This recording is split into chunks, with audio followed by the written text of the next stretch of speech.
la matière est formée dans ce monde, elle commence le cycle de sa dégradation. Tout se dégrade.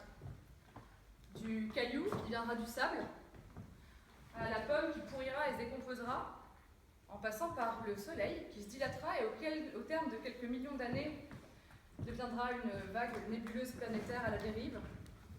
Tout se dégrade et ce n'est qu'une question de temps. C'est le propre des lois de l'univers. Elles détruisent tout ce qui est, impassiblement et sans aucune forme d'exception. La bonne nouvelle, c'est que de tout ce qui se dégrade, se crée toujours d'autres choses, qui, instantanément, dès l'instant de leur création, se dégradent elles aussi.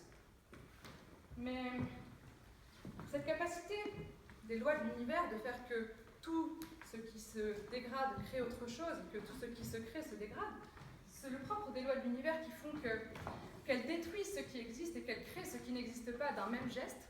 C'est ce que Daniel David Palmer, inventeur de la chiropratique, appelle l'intelligence universelle. Alors, il se trouve que parfois, ce qui est créé est un être vivant. Et ça pose quand même vachement de questions, parce que comment est-ce que quelque chose arrive à vivre alors que dès l'instant de sa création, il est emmené inexorablement vers sa mort? Eh bien, c'est possible parce que vous avez en vous, tout être vivant a en lui la capacité de restaurer ce qui se dégrade et d'utiliser les lois universelles qui le dégradent pour en fait vivre. C'est ainsi que, à chaque seconde de votre vie, fonctionnent des tas de systèmes qui vous permettent de revenir vers la santé, qui vous permettent de rétablir des équilibres, parce qu'en fait c'est ça la santé, c'est l'équilibre, le fonctionnement optimal de tous les équilibres de votre corps. L'équilibre acido-basique, l'équilibre gazeux, l'équilibre osmotique. Tous les équilibres forment votre santé. Et vous avez en vous quelque chose qui, donc je le disais, à la fois permet de maintenir ces équilibres dès que quelque chose tente de l'en éloigner, et en même temps utilise les lois de la nature pour réussir à vivre. Par exemple, vous pouvez utiliser la gravité pour réussir à vous tenir debout, ce qui est quand même assez extraordinaire.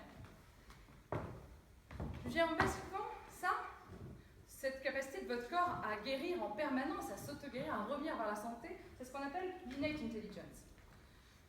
Je vais en basiquement vous expliquer ce qu'est la philosophie de la chiropratique.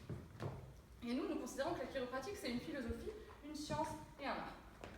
Alors je voudrais vous poser la question, à votre avis, comment est-ce que fait votre corps, qui constamment se dégrade, pour revenir vers la santé? En d'autres termes, comment est-ce que votre innate agit?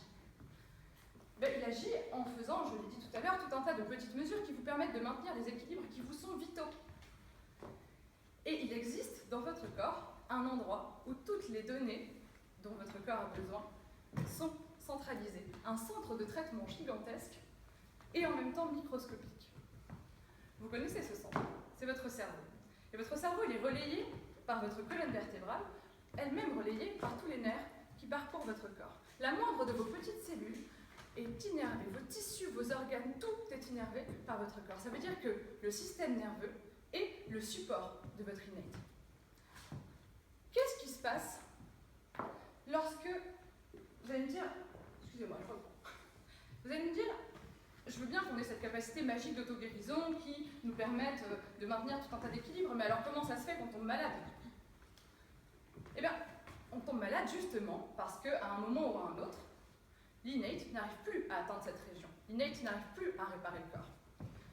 Alors, je vous l'ai dit, l'innate, il est porté par votre système nerveux et vous pouvez imaginer ce qui se passe lorsque une information n'arrive pas à descendre pour réparer, pour auto-guérir, ou lorsqu'une information n'arrive pas à remonter vers ce centre de données, ce centre de gestion des données qui est votre système nerveux central. Alors, votre système nerveux central, il est contenu dans deux parties de votre corps. D'une part votre crâne, d'autre part votre colonne vertébrale. Et je ne sais pas vous, mais moi je trouve que ça vous donne quand même vachement envie d'en prendre soin. Parce que, à votre avis, qu'est-ce qui se passe lorsque une de vos vertèbres, qui est censée protéger votre colonne vertébrale, ne fait plus correctement, lorsqu'elle dysfonctionne? Eh bien, il se passe que sur tout ce que le nerf qui sort de là innerve, vous pouvez avoir une lésion. Vous pouvez avoir la formation d'une dysfonction, directement. Ça, en chiropratique, c'est ce qu'on appelle une subluxation.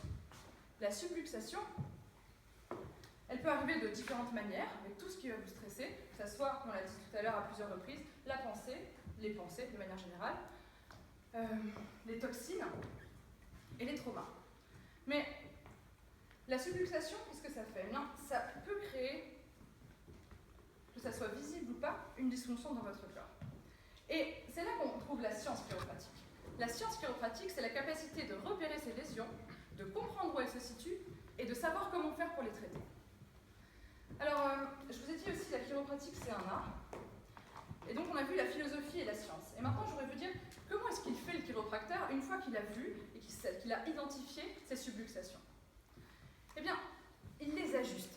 C'est-à-dire qu'il utilise un geste extrêmement précis, extrêmement localisé, qui se situe exactement là où se trouve la subluxation. Comment est-ce qu'il fait ça?